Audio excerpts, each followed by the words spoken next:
오늘은 마태복음 8장 14절에서 22절 말씀입니다. 예수께서 베드로의 집에 들어가사 그의 장모가 열병으로 앓아누운 것을 보시고, 오늘 말씀은 이렇게 시작합니다. 가버나움에 지금 계시는데 예수님께서는 베드로의 집에 들어가셨다. 그리고 그의 장모가 열병으로 앓아누운 것을 보셨다. 이렇게 되어 있습니다. 그러니까 이 표현으로 우리가 알 수 있는 것은 베드로는 가버나움에 집을 가지고 있었다. 그런 사실이고요. 또 하나는 그에게 아내가 있었다는 것이죠. 그래서 그 아내의 어머니인 장모님이 열병으로 앓아누운 것을 보셨다는 겁니다. 자, 15절에 그의 손으로 만지시니, 그는 예수님이시죠. 예수님이 손으로 열병 걸린 여자를 만지셨다는 겁니다. 그 당시에 랍비는 여성들을 만지지 않았습니다. 자기의 아내나 가족 외에는 다른 여성들을 만지는 경우가 없었죠. 그리고 또 하나는 열병 걸린 사람을 만지는 경우도 없었습니다. 그 전염병이었기 때문에 어려움을 당할 수 있어서 만지는 경우가 없었는데 예수님은 굳이 만지셨다는 겁니다. 그러니까 안 만지시고도 낫게 하실 수 있는 분이 예수님 아니십니까? 말씀으로만 낫게 하실 수 있는 분이십니다. 그런데 예수님께서 굳이 만지셨다. 왜 만지셨을까를 우리는 고민해 볼 수 있겠습니다. 자, 열병이 떠나가고 여인이 일어나서 예수께 수종 들더라. 어쨌든 예수님께서 터치하셨을 때 열병이 떠나갔습니다. 나병 환자도 예수님이 만지셨고 맹인도 예수님이 만지셨죠. 또 사람들도 예수님을 만져서 병이 떠나가는 것을 경험하게 됐는데 그냥 아무 어려움 없이 아무 대가 지불 없이 떠나간 건 아니지요. 자, 열병이 떠나가고 여인이 일어나서 예수께 수종 들더라. 병으로 고통당하던 사람이 잠깐 감기 걸린 게 아닌 거죠. 거의 죽다 살아난 사람이 지금 병이 떠나갔다고 해서 갑자기 움직이기가 쉽습니까? 그러지 않을 겁니다. 그런데 그 여인은 예수님께 수종 들었다. 요새 말로 하면 섬기기 시작했다는 것인데요. 아마도 식사 준비하지 않으셨을까 싶습니다. 우리는 하나님의 사람들이라고 하면서 가장 먼저 섬겨야 될 대상이 누구일까요? 바로 예수님이시죠. 하나님, 예수님을 섬겨야 되는데 우리는 살다 보면 어느 순간 주님을 섬기는 게 뭔지 정신없이 살아갈 때가 있습니다. 주님을 섬기는 마음도 없이 살아갈 때가 있습니다. 우리는 어떻게 하나님을 섬길 수 있을까요? 우리가 주님을 섬길 수 있는 여러 가지 방편이 있는데 그것들을 좀 고민해 볼 수 있었으면 좋겠습니다. 16절에 저물매 사람들이 귀신 들린 자를 많이 데리고 오고 예수께 오거늘 예수께서 말씀으로 귀신들을 쫓아내시고 병든 자들을 다 고치셨다. 이렇게 말하고 있습니다. 그 당시에는 특별히 그 고대 근동 지방에, 요새도 그쪽 지방에는 날이 더워서 낮잠 자는 문화들이 많이 있지 않습니까? 저녁에 사람들이 이제 예수님께 데리고 오는 거죠. 예수님께서 한 사람도 빠짐없이 귀신을 쫓아내시고 병든 자를 고쳐주셨습니다. 그런데 그게 17절에 선지자 이사야를 통해서 하신 말씀을 이루려 하심이라고 합니다. 어떤 말씀이냐? 우리의 연약한 것을 친히 담당하시고 병을 짊어지셨도다. 예. 아까 말씀드렸죠? 우리가 병 낫는 거 아무것도 아닌 것 같잖아요. 물론 이제 우리 입장에서는 대단한 일이긴 한데, 예수님께서 대단한 뭘 하셨을까 싶기도 하지만은, 뭐라 그럽니까? 연약한 것을 짊어지시고 담당하시고 병을 짊어지신 것, 이것이라는 겁니다. 그러니까는 그 12의 혈루병 걸린 여자가 예수님의 옷가에 손을 대기만 해도 나음을 입을 것이다. 그래서 몰래 손을 댔는데 예수님이 누가 나를 만졌느냐 하면서 자기의 몸에서 능력이 빠져나간 것을 알았다 그랬거든요. 그러니까 그냥 우리는 기계적으로 그냥 어떻게 됐나 보다 이렇게 되는 게 아니라 예수님의 능력이 소모가 되어서, 예수님의 능력이 행사가 되어서 귀신도 쫓아내지고 병도 고쳐졌다. 그냥 되는 건 아니다라는 거죠. 능력이 내게서 나갔다. 예수님이 말씀하셨잖아요. 그러니까는 우리도 그런 기본적인 개념을 가지고 생각을 해야 됩니다. 예수님도 대가 지불하셨다는 거예요. 그냥 되는 건 없다. 우리가 주님을 섬기는 것도 대가 지불 필요한 것처럼 예수님도 예수님이 담당하시고 짊어지시고 하셨기 때문에 우리가 나음을 입는 것이다. 자, 18절. 예수께서 무리가 자기를 애워싸는 것을 보시고 건너편으로 가기를 명하셨다. 자, 무리가 자기를 애워싸는 것을 보면은 많은 사람들은 어때요? 좋아하죠. 인기가 많아지고 사람이 많아지면 수로 인한 힘이 생기지 않습니까? 그런데 예수님께서 원하시는 것은 인간의 수로 인한 파워가 아니라 오로지 하나님으로부터 오는 능력밖에 구하지 않으셨다는 것입니다. 그래서 의도적으로 예수님은 사람들이 자기한테 너무 많이 집중되는 것을 피하셨다는 것이 성경의 이야기입니다. 우리는 어떻게 하면 사람들을 좀 모아볼까? 어떻게 하면 그것을 가지고 나한테 좀 유리하게 사용해볼까? 인기를 좀 얻어볼까? 그리고 사람들이 좀 많아지고 인기를 좀 얻게 되면 얼마나 으쓱합니까? 여러분, 목회하는 사람들도요, 얼마나 사람 많이 끌고 다니는 사람이 으쓱한지 몰라요.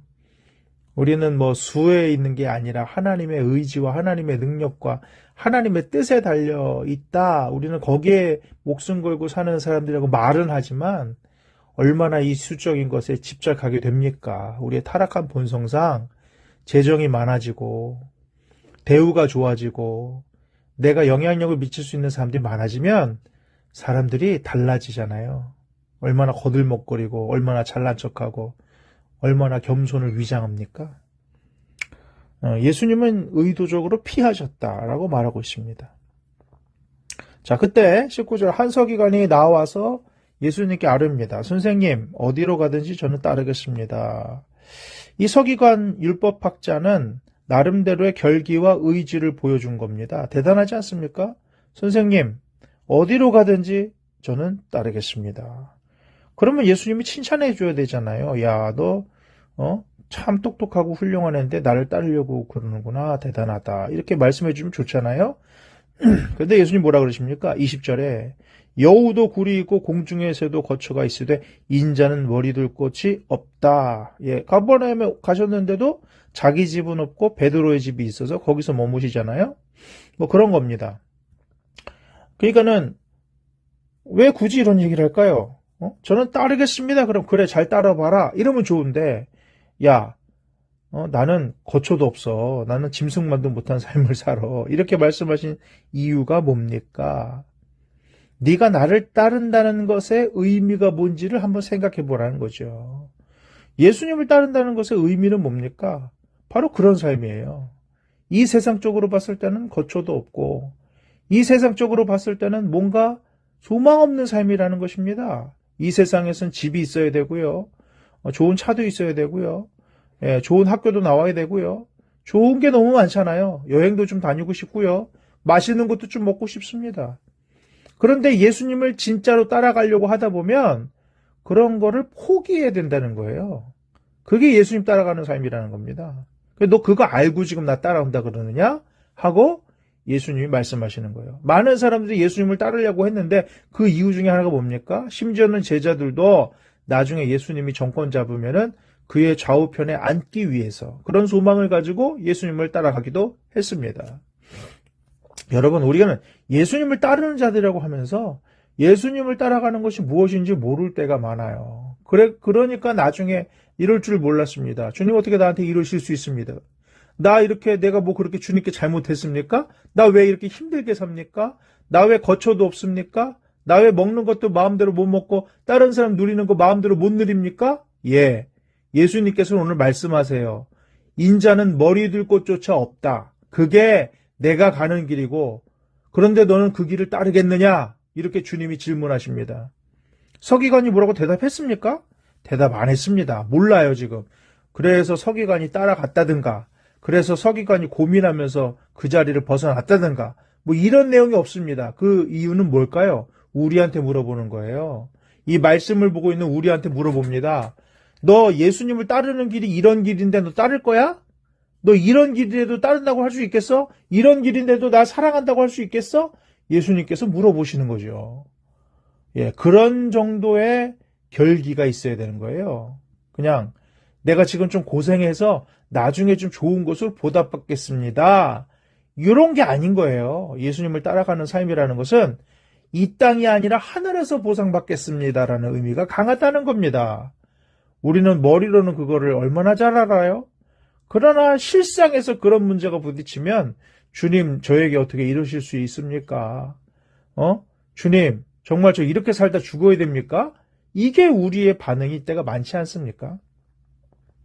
자, 21절에 제자들 중에 한 사람이 또 말했습니다. 주여, 내가 먼저 가서 내 아버지를 장사하게 허락하십시오.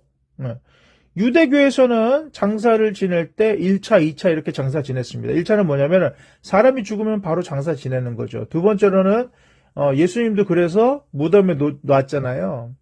그래서 한동안 시간이 흐르면은 그 당시 그곳의 기후와 이런 거에 의해서 몸이 뼈만 남습니다. 그러면은 그거를 뼈를 잘 수습해서 가족장을 치르는 거예요. 가족들 무덤 있는 관에 같이 넣는 겁니다. 이게 2차 장례예요. 그러니까는 어떤 학자들은 이것은 아무래도 2차 장례를 얘기한 거다. 아버지는 벌써 돌아가셨는데 2차적으로 이제 다시 가족장을 치러야 되는 다시 합관을 해야 되는 그런 걸 말하는 거다. 이렇게 말하는 사람도 있고요. 또 어떤 목사님이나 학자들은 이렇게 얘기합니다. 아직 아버지는 안 돌아가셨다. 그런데 이제 오늘 내일 하시는 거죠. 나이가 많이 들어서 이제 언제라도 돌아갈 수 있는데 아버지가 돌아가면 어떤 일이 발생합니까? 유산을 나누게 되잖아요. 장남인 경우는 두 몫을 받게 됩니다. 뭐 이런 것들이 있기 때문에 내가 이거 처리하고 가겠다는 거죠. 둘 다 뭐 해석이 가능한 얘기입니다. 자, 예수님께서는 뭐라고 말씀하십니까? 효도하지 말라는 건 아닌데 죽은 자들이 그들의 죽은 자들을 장사하게 하고 너는 나를 따르라. 이렇게 말씀하셨다는 거예요. 죽은 자들이 죽은 자를 어떻게 장례합니까? 다시 말하면 그거는 네가 그렇게 신경 쓸 만한 대단한 일이 아니라 라는 예를 하는 거예요. 예수님을 따르지 않는 자들이 그 당시에 많았죠. 형제들 중에서 그런 사람이 하면 되는 겁니다. 그런데 어떤 경우에는 유산이 아까워서 뭐 그럴 수도 있는 것이고요.